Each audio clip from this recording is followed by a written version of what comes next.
was also a U.S. diplomat for 16 years and served in countries of Nicaragua, Grenada, Somalia, Uzbekistan, Kyrgyzstan, Sierra Leone, Micronesia. I helped reopen the embassy in Afghanistan in December 2001. And then I was in Mongolia in 2003 when the Iraq War started. And I did not agree with that and became one of three U.S. federal employees that resigned over that war.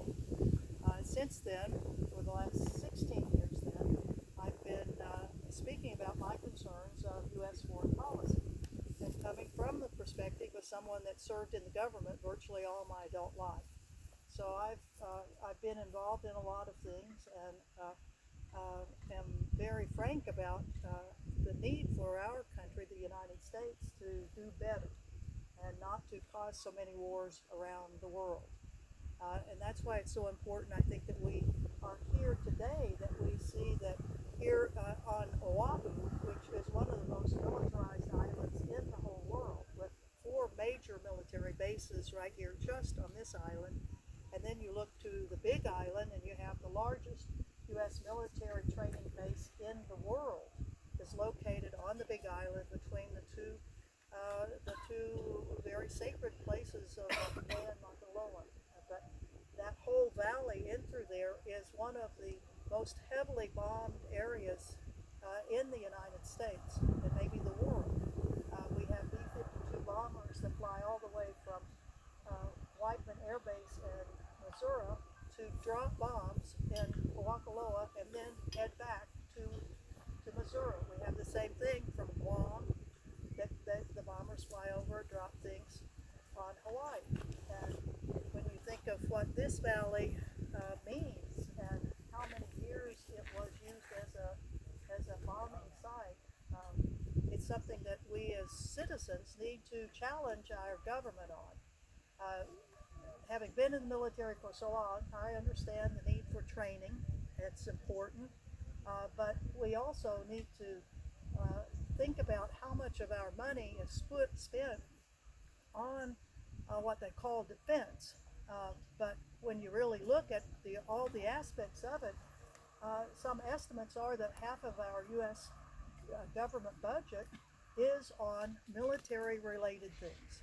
And we do have not the largest, but we have the most expensive military in the world by multiples of 10, that no other country comes close to us. In fact, I think it's 8 nations, if you combine all of their military budgets together, it still doesn't come up to what we spend. So we spend a lot. And my take on it is we spend way too much. We can still have a very adequate defense of our country.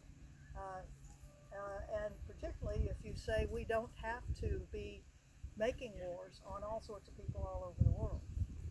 So it is important that we are here in this beautiful valley as a place where citizen activism has been critical to bringing back a beautiful, beautiful valley for at least limited use at this stage, but as that opening grows longer and larger and larger, even as we saw today of new places that we're able to go in this beautiful, beautiful valley, it's so important that we are here and that you all who have come in from afar have found out about it and are here and can take back the stories that you've been hearing all day long.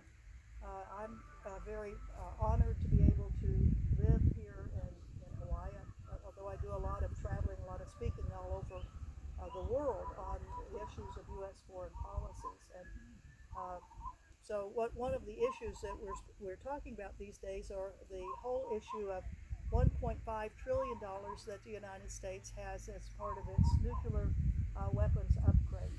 And we have a very interesting way of talking about it in that on my little shirt here is a little sailboat. And this little sailboat was here 61 years ago in Hawaii on its way to the Marshall Islands to try to stop atmospheric nuclear testing up in the Marshall Islands. And I will let the project manager for that whole project, Helen Jaccard, tell you all about it. But before we bring her up here, I just wanted to make sure that your dad Dr. Fred Dodge, was a member of Physicians for Social Responsibility, which is an international doctors organization whose primary purpose is trying to abolish the whole sphere of nuclear weapons. And so please give your dad our best and what he's done in the past year. Thank you. But now let's have Helen Jaccard tell us about the Golden Rule vote. Well, how do I follow up with that? Better be good, Helen. No, I'm really happy to be among so many people that care about Hawaii and Hawaiian culture and ways, the language, and are teaching me what that means and teaching me what the militarism of Hawaii means, because the Golden Rule sailboat, as she said, in 1958 was sailed by 4 Quaker peace activists towards the Marshall Islands to try to stop nuclear bomb testing there. The United States dropped 67 nuclear bombs in the Marshall Islands. And as a result of what the voyage of the Golden Rule and the subsequent boat that actually made it to the Marshall Islands, we got arrested here.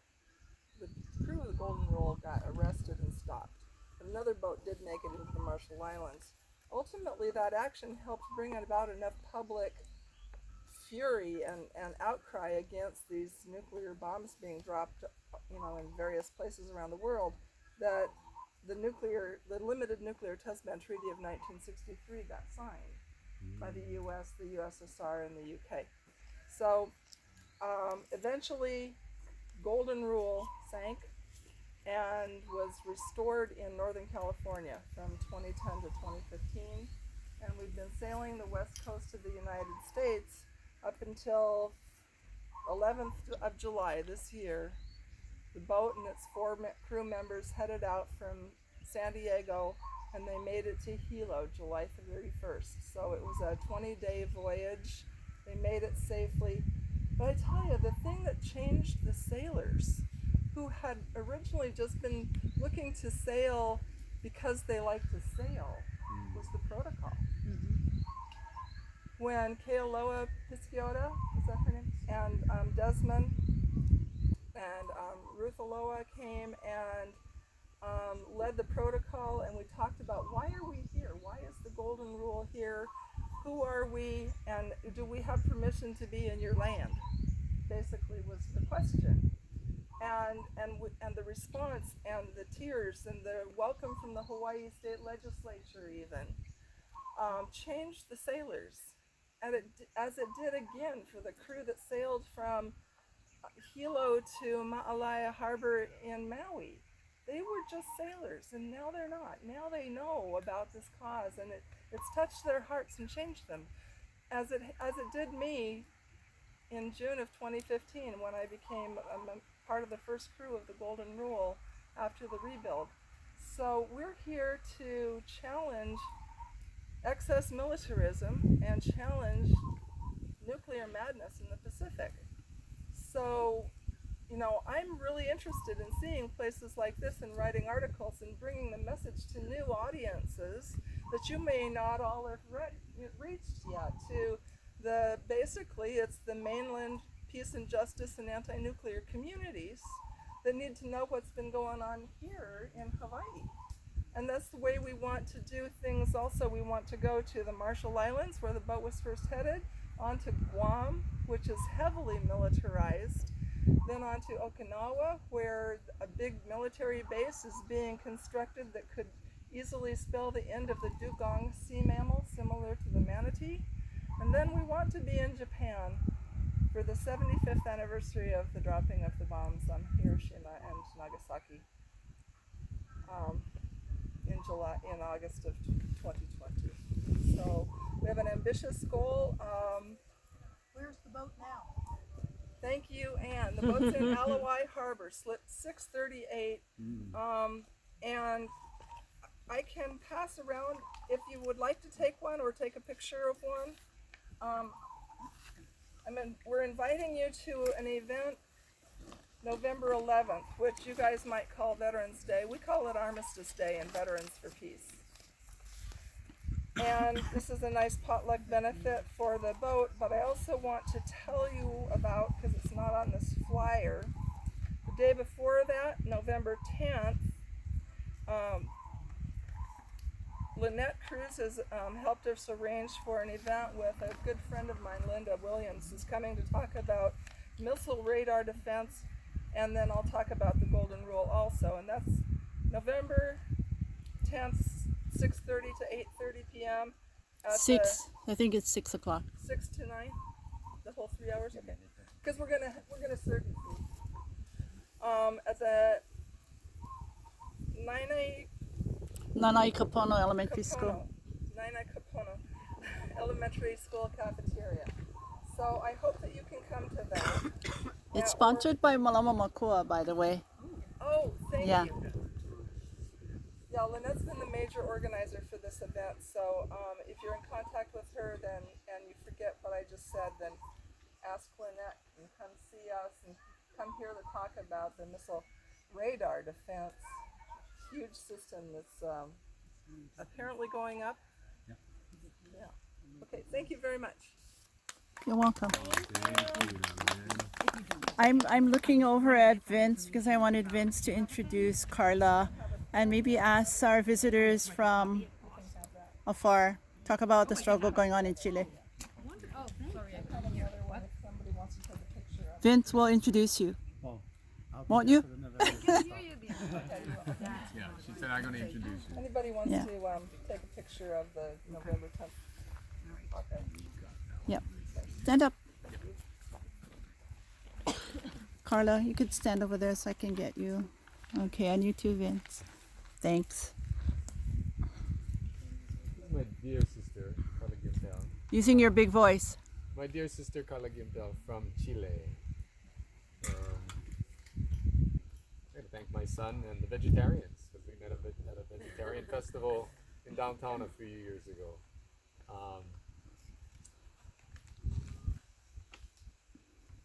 This is a very deep, ancient soul. You know, wonderful, happy, like playful, like you gotta be kidding kind of personality. Rock hopping. This Wayne is deep and she's solid, and I am like honored to be friends with her. Okay, take it away. Mahalo, mahalo no events. Mahalo everybody for being here and for inviting me to talk, Auntie Lynette. As you were saying, the world is kind of like waking up to what we have been doing in the past, I don't know, hundreds of years. And I believe that it's important that we acknowledge that it was done, our ways were based out of ignorance, but now we do know better. And that's the important thing, that because we do know better, we can wake up, we can be contagious, we can motivate others. And that's kind of like what's happening in Chile. We live in a country that from outside looks like a very stable country. It's the most stable economy in South America, and at the same time it's a country that if you look, it's the most quiet country. Like you see Brazil is all like, you know, very loud, or all the countries have all these carnivals. No, Chile is very quiet, but at the same time we have been very quiet in also being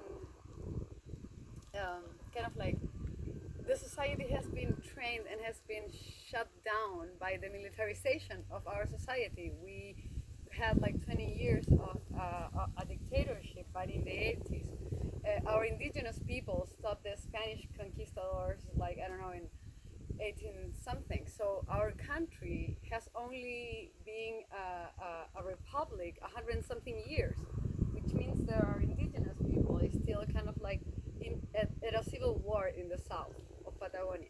Okay, and what I always mention is that aloha will save the world, because in the countries where we do not have aloha, like, I don't know, last week we had like 1.2 million people march in Chile to stop the government to abuse people, but at the same time we still have military that is raping our women, that is like using without any criteria bullets. They have been like more than 15 people killed already in Chile without any reason. Because same as here, we're kind of like, enough is enough. At the same time, since we have been like lacking education, there's a lot of robbery. They are like, they don't care about the public facilities or anything, because the enragement of the society is already too much.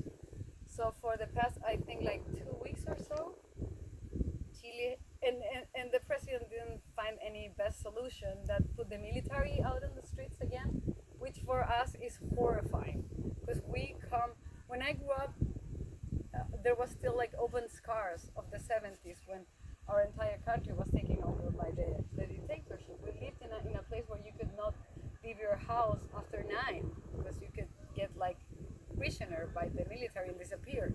And this just happened again in Chile 2 weeks ago.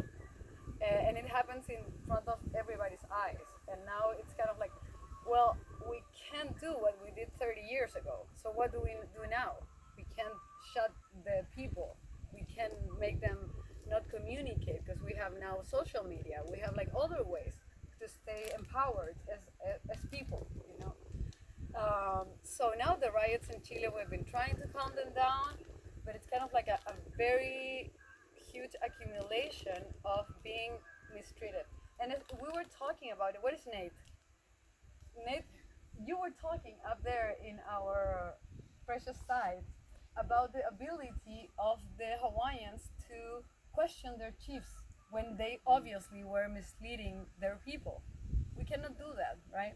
So the way that we question now our leaders is coming to the streets. And in the most peaceful protest, you go outside in Chile or in South America with your pan and your spoon, like a wooden spoon, and you start like bang, bang, bang, bang, hundreds and thousands of people. So from one side, I think it's precious. I'm very sorry for the people that is suffering in my country, but I do honor everybody that is standing up. I do believe that we have the educated people, we do have younger people that is not so attached to power and money. We realize what is actually valuable in our resources nowadays, which is our nature, which is our stories, which is our culture, and that's what we're trying to do. We need a change in power in Chile. And that our way now was like stand up in complete riot and complete like social disgust, because it's disgusting. It's like I live in a country where we don't take care of our education, we don't take care of our elder people, everything is ridiculously expensive, and there are again 7 families that are like overloading in richness and they own the entire country. What is very interesting too is that most of the political class studied and came to do their grad studies in the US. Okay, so there's a lot of Chicago boys in the political class, the management between the hidden powers between the US and the CIA, the military in Chile. It's kind of like, and you realize a little bit how we have been fooled for years and years and years on behalf of our well-being and our safety. You were saying our security. So blessed that we are now able to talk, to get together and to speak our truth. And I really, really, really every day pray that aloha goes everywhere. Because in those countries where we don't have this feeling, it's very sad, because the value of human lives and the value of life itself overall is decreasing and decreasing and decreasing. But if people like us is able to, you know, just plant a seed in another person, you don't have to tell the whole story, but plant the seed. May that be your responsibility. May you share one word that is going to help them be a planter in another heart, please. Yeah, so everybody, if you can, aside to Chile and to all South America that is waking up and trying to stand together. Mahalo nui. Thank you.